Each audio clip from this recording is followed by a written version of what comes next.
I regret, like, at the beginning when he's like, "You're emasculating me," I really regret those comments a lot. Please don't call me fake, okay? Oh, okay. How about you don't call me, a pussy or, call me not a man's man? How did it feel when you were being called like a pussy? And Oh man, so for the record, Sam actually never called me a pussy. That was my interpretation of that's good to know. everything that she said. I mean, there were still comments about, not being man enough or not being manly. Maybe, like, I messed this up so bad and so wrong that this could have been my opportunity to really be with the guy that I was supposed to be with, but I ruined it, and I have nobody to blame but me. I want to get a divorce. Well, this is a major.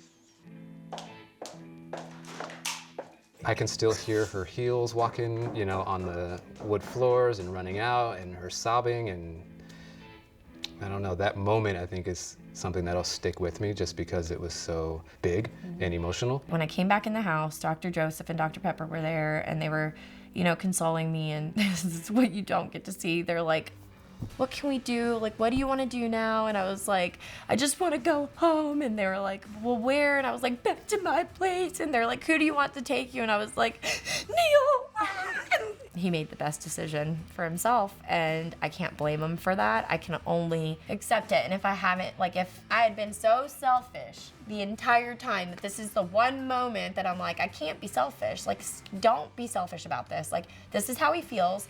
He's made his decision. You have to accept it, and you can't hate him for it. I mean, I regret hurting anybody. If I could have somehow gathered all my feelings ahead of time and, Sam and I talked about that going into decision day and been on the same page, I think that would have been probably the ideal situation for both of us, to spare her that pain and that embarrassment.